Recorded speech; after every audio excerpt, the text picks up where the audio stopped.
Land is one of the biggest risks in our sector. I mean, even here, this project, we've got title. I know the owner. I've known them for 10 years. We started building. Someone else came to say they've also got title. So they put an injunction on us for 6 months until we realized that their section is that way. Hi, I'm Vanessa Canby and I'm here at Riviera Residence, which is Ernest's development. Yep. How many have you got in here? So this was our largest project, 102 units. Wow. We've got 2 wings. It's like a U shape. Yeah, so our biggest and boldest project. Oh, nice. And how was it? Tough, Oh. but good, rewarding. Oh, but great. tough. What's your story? How did we get to this point of building this incredible building? Thank you. So I was not an architect or anything. I was born in Ghana. I left at the age of 9 to go to the UK. I ended up in investment banking, came back to Ghana. My family had a plot in East Legon, so I just spoke to my friends from school and university to raise the money to experiment doing our first small project. I was earning pounds, but I couldn't really afford to even live in Accra. So I came up with a $150,000 townhouse project in East Legon. Oh, nice. And that's what gave me kind of an insight into like a specific young professionals, not affordable housing, but professionals with money, but can you get an entry point into the market? Because the houses in East Legon 15 years ago were large 6-bedroom executive homes, $500,000. So, you know, it's creating sort of 150 square meter livable spaces, functional spaces for professionals with money. So that was sort of the target market I was going for. And that's how I ended up, and I stayed. After the first project, So when did you do that first project? So I raised money in 2008. Okay. And I kicked it off 2009. Nice. And by 2010 we finished it, and I went full-time real estate developer from 2010. Wow. So hence I've been doing this for almost 14 years. And then from there you went on to build more projects. Yeah. So I think, you know, I've done small projects, and this is the biggest one, 102. I think it's a bit more than I could chew on this one. Oh, right. But I mean, it's a labor of love, but yeah, I really enjoyed the process, the design element. You know, there's a man-made lake here. We've been trying to work with the local identity municipality. We don't own it, but it was just, let's have this as a backdrop. But the front and back both are supposed to be impressive. You know, we've got retail at the front, and we've been quite particular about which tenants we have at the retail. We haven't just signed anybody on. We took our time to find a pharmacy to serve the people living here. We've got a cafe, so you know, anyone doing Airbnb, they want breakfast, have meetings outside there.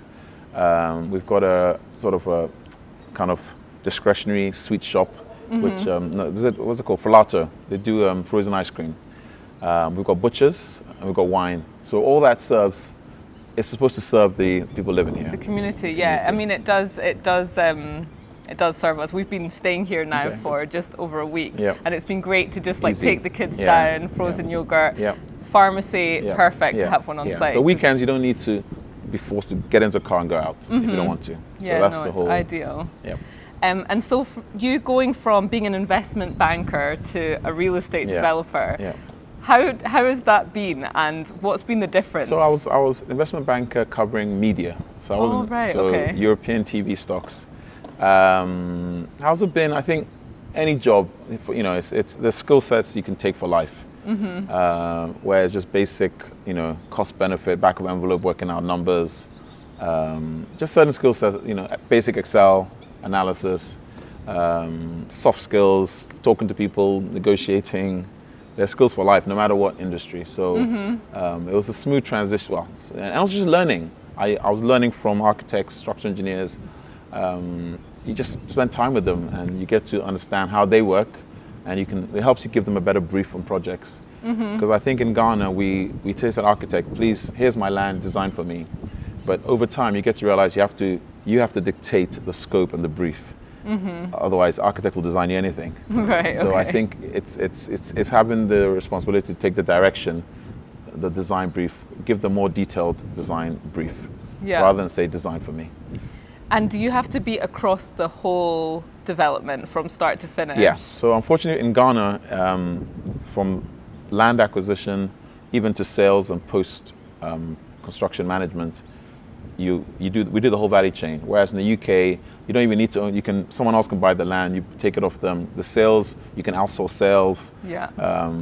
More developed markets you just pick where you want to be. But in Ghana, you have to do the whole value chain. So it does makes it tougher, but makes it interesting. But it gives you a broader breadth. You need to know a bit about law. You know a bit about finance. You need to know a bit about engineering. You know a little bit about facilities management. You're forced to be a jack of all trades in Ghana. So I take it you then moved from the UK back to Ghana. Yes. And how has that transition been for you? It was, for me, I've been lucky. It was a smooth transition because I came with a company to work on another project. Oh, right, so okay. Setting up a TV station. And so I landed on my feet in that sense. I had a roof over my head. So it was an easier transition. But I can imagine coming to Ghana without anything can be quite tough because it's, looking for jobs is not the same as in other markets. It's sometimes who you know, it's a bit of luck. I have so many friends who've got jobs just pure luck, and obviously you want to take the element of luck out of employment search. Yeah. But yeah, so I was lucky in that sense. But yeah, it's been great. I mean, I love Ghana. I still love Ghana despite its challenges. The opportunities here, the environments, especially the outside forces, the regulatory policy, the macroeconomy. There's a lot of outside forces that you have to fight with, but generally it's a great place to do business. Weather's good, people are nice, it's a growing market. It's just finding the little challenges and little potential banana skins along the way that you need to avoid. I guess that's the thing. As a developer, people have been talking to me about inflation here in Ghana over the past couple of years. How has that impacted you?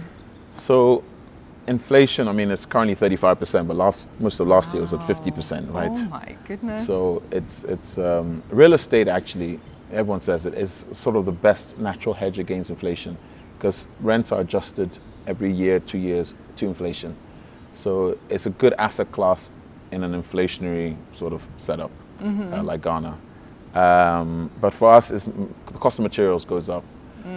We have to push our prices up, and real estate gets a bad reputation because everyone thinks, these guys are making so much money, they're just charging us, they have to take every pound of flesh out of buyers. But it's a really capital intensive, difficult sector. And people see the end result as like, it's made easy. Like it looks easier than it is. So hence everyone's trying to be a real estate developer in Accra right now. There's so much construction going on. Sometimes it's a bit crazy.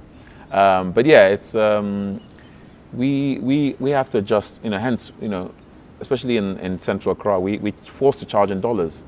80 to 90% of our inputs are imported. Okay. So that's where the dollar pricing really comes from. Because that is something that people wonder, like, why isn't it in cedis? Yeah. But because the cedi's changing all the time. Cedi's always changing. Unless you have a sort of a local industry for ceramics, doors, the market is going to be difficult to change.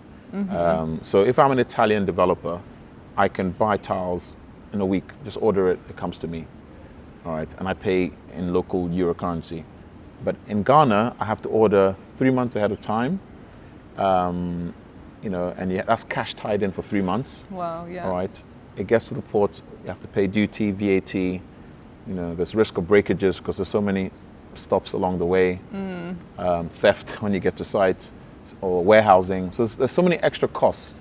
So for every dollar or every euro you spend in Europe, you're going to add another 50% just from those layers of potential costs and risks. Transport and everything. Shipping, duties.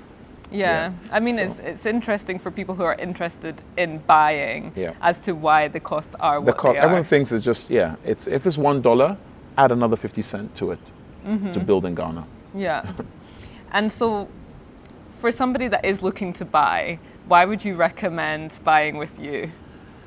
No, I think it's a buyer's market. There's lots of choice.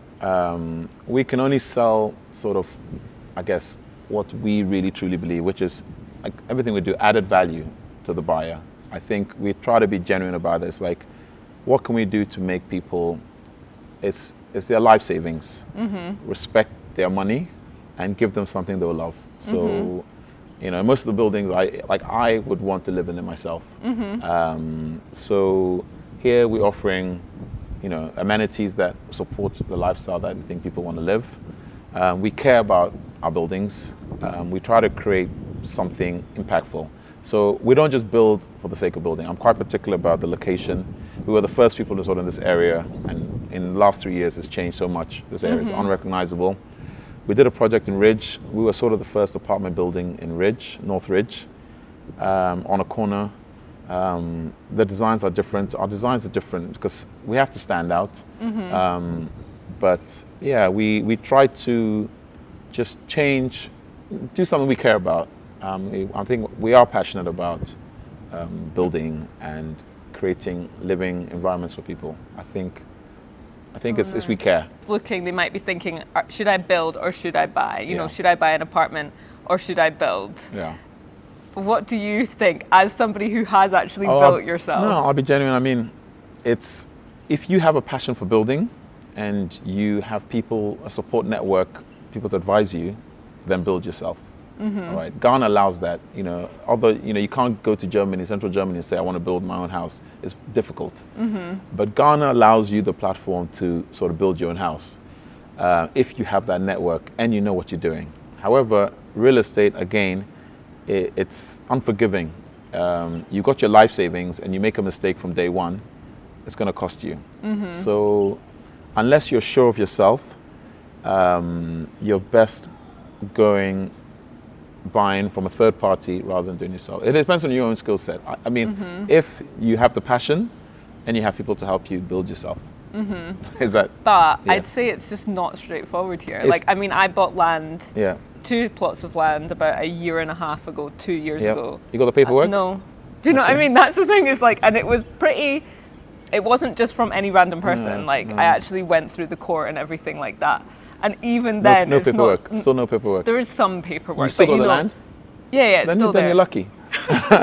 So I just think some people think, oh, you just buy land and you just build. But here it's just really not that simple. Land is one of the biggest risks in our sector. I mean, even here, this project, that's what I was saying to you, this is perfect microcosm of what happens in the market. We've got title. I know the owner. I've known them for 10 years. We started building. Someone else came to say they've also got title. So they put an injunction on us for 6 months until we realized that their section is that way. All right, and they've used our coordinates to plot on a different section. So it took a lot of working out what went wrong to figure it out. And this is, So did you have to stop building? For 6 months. Oh my god. Whilst our contractor was on site with the cranes and everything. Oh no. So it's unforgiving. So what developments have you got at the moment for sale? Like, is there properties here for sale?